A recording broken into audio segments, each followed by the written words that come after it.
Zanzibar, the spice island that enchants every sense.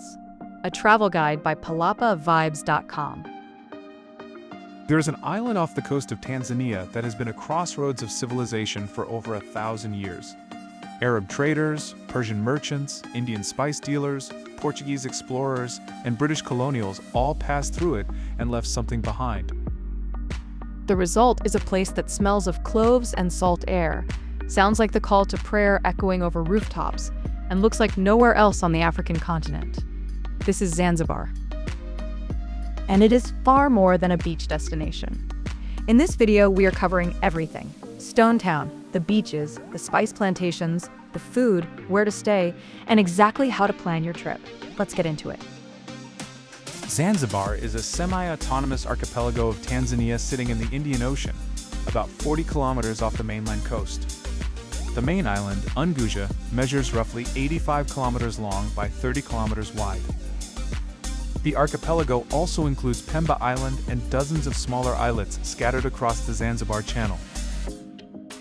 The population is approximately 1.8 million people, predominantly Muslim, which shapes the culture, the architecture, the food, and the pace of daily life in ways that make Zanzibar feel entirely distinct from every other East African destination.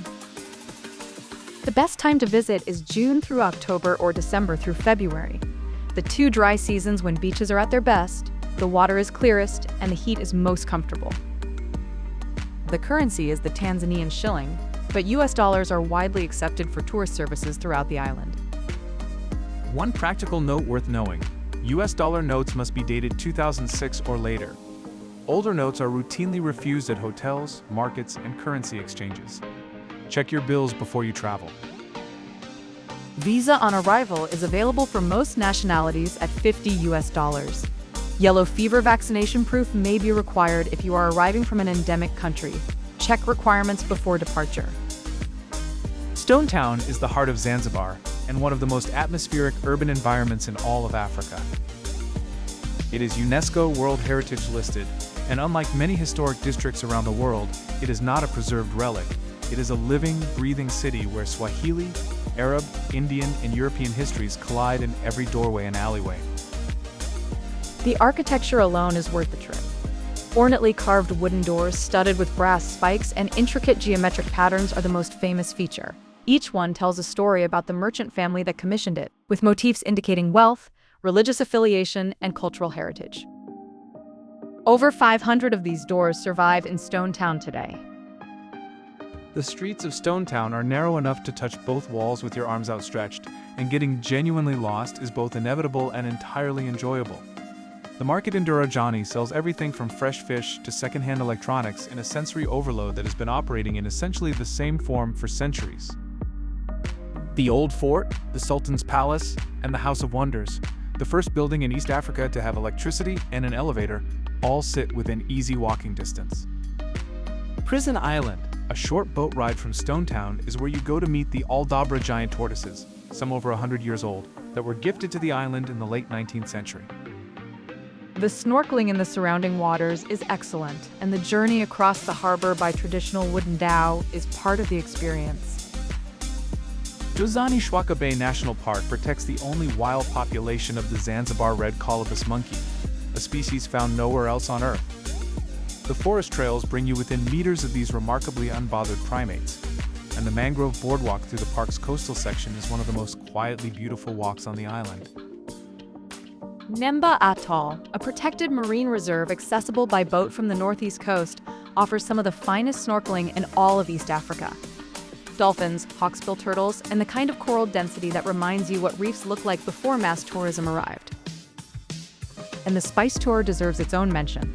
Zanzibar was historically the world's largest clove producer, and a guided walk through a working spice plantation engages your sense of smell in ways no other island experience can match. Cloves, vanilla, cinnamon, cardamom, black pepper, and ylang-ylang all growing within arm's reach, explained by guides who have been walking these paths their entire lives. Zanzibar's cuisine is the edible expression of its multicultural soul. Swahili, Arab, Indian, and Persian influences merge into a flavor profile built on coconut milk, fresh spice, and seafood pulled from the Indian Ocean that morning. Every dish carries centuries of trade route history. The Forodani Night Market in Stone Town is one of the most memorable food experiences in all of Africa. At dusk, dozens of vendors set up along the waterfront, and the whole stretch comes alive with smoke, sizzle, and the smell of grilled lobster and octopus. The star dish is Zanzibar pizza, a stuffed crepe filled with meat, egg, vegetables, and cheese that has nothing whatsoever to do with Italy and everything to do with the street food genius that develops when cultures collide over generations. Show up hungry and order everything. You won't regret it. The Rock Restaurant is one of the most photographed dining experiences in the Indian Ocean. A small restaurant built on top of a rock formation off the Maikumvi Peninsula, accessible by foot at low tide and by boat at high tide. The seafood is exceptional and the setting is genuinely surreal. Emerson Spice Tea House serves multi-course Swahili tasting menus on a candlelit rooftop with panoramic views over Stone Town's corrugated rooftops and the harbor beyond. It is the most atmospheric fine dining experience on the island. Lukman Restaurant is where locals eat lunch, curries, pilo rice, and grilled fish at completely honest prices that make it one of the best value meals anywhere in East Africa. And before you leave Stone Town without trying it, spiced Zanzibar coffee and chai are afternoon rituals best experienced on a rooftop as the call to prayer drifts across the old town. It is one of those small moments that ends up defining the trip. Stone Town properties offer cultural immersion and harbor views. Beach resorts deliver seclusion and barefoot luxury. Many travelers wisely split their stay between both, a few nights in town followed by several nights on the coast. Park Hyatt Zanzibar is Stone Town's premier address, occupying a restored historic building on the waterfront with contemporary luxury threaded through colonial architecture. The harbor views from the upper floors at sunset are extraordinary. Baraza Resort and Spa on Bueju Beach in the southeast blends Swahili architecture with Arabian opulence and a Six Senses spa. It is adults only, all villa, and set on one of the island's longest and most dramatic beaches where the tidal shifts create vast sandbars that stretch hundreds of meters into the Indian Ocean at low tide. Zuri Zanzibar on the north coast combines tropical design with excellent dining and a pristine private beach that makes it one of the most consistently well-reviewed properties on the island. The Residence Zanzibar on the southeast coast offers private villas, a world-class spa, and some of the most dramatic tidal beach scenery in the archipelago. Abid Amani Karume International Airport receives direct flights from Nairobi in about an hour and a half, from Dar es Salaam in just 20 minutes, and from Dubai and Doha with connections through East African hubs. European charter flights operate seasonally from several cities. Fast ferries also operate multiple daily crossings between Dar es Salaam and Zanzibar in approximately 2 hours. Azam Marine runs modern vessels with air-conditioned cabins and is the most reliable operator. The ferry is significantly cheaper than flying, and the crossing is pleasant in good weather, though during the long rains from March through May, the sea can be rough enough to make flying the better choice. Zanzibar is also the perfect complement to a mainland Tanzania safari. The Serengeti, Ngorongoro Crater, and Selous are all connected via short flights, making the classic bush and beach combination one of the great African travel itineraries. A week on safari followed by a week on Zanzibar's beaches is genuinely difficult to improve upon.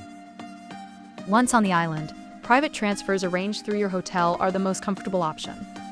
Dala Dallas, local minibuses, offer budget transport between villages for those willing to travel adventurously. Taxis are unmetered, so always agree on the fare before you get in. Here are a few things that will genuinely matter on this trip. Dress modestly in Stone Town and in villages throughout the island. Cover shoulders and knees when you are not at a resort beach. This is not a bureaucratic requirement. It is a genuine expression of respect for a Muslim-majority community, and it will be received with warmth every time. Malaria is present on the island, and prophylaxis is strongly recommended. Consult a travel health clinic before departure and start medication according to the timeline they recommend. Use insect repellent at dusk and sleep under treated nets where provided. Drink only bottled or treated water throughout your stay. Tap water in Zanzibar is not reliable for drinking.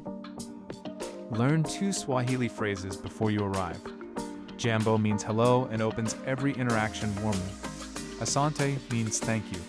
Using either one earns an immediate and genuine smile from locals who genuinely appreciate any visitor making the effort with their language. The East Coast tides are extreme and worth understanding before you swim. At high tide, the beaches are beautiful and the water is swimmable. At low tide on the East Coast, the water retreats hundreds of meters, leaving vast flats of exposed sand and seagrass. Check the tide schedule at your hotel before heading to the beach, and be aware of strong currents at tide change. Zanzibar moves at its own pace, unhurried, generous, and deeply atmospheric. It is the kind of place where the plan dissolves by the second day, and you find yourself simply following the smells and the sounds through streets that have been pulling travelers in exactly the same direction for 1,000 years. Whether you come for the beaches, the history, the spices, the food, the snorkeling, or simply to experience an island that carries the weight of an extraordinary past without being crushed by it, Zanzibar will give you something that stays with you long after the tan has faded. When you are ready to plan your trip, search flights and hotels at PalapaVibez.com. The link is in the description. We will help you find the best deal and get you there. If this video helped you, like, subscribe, and follow for more travel guides every week. And drop a comment below. Did you know Zanzibar was this culturally rich? Or did you think of it purely as a beach destination? We read every single comment and would love to know what surprised you most.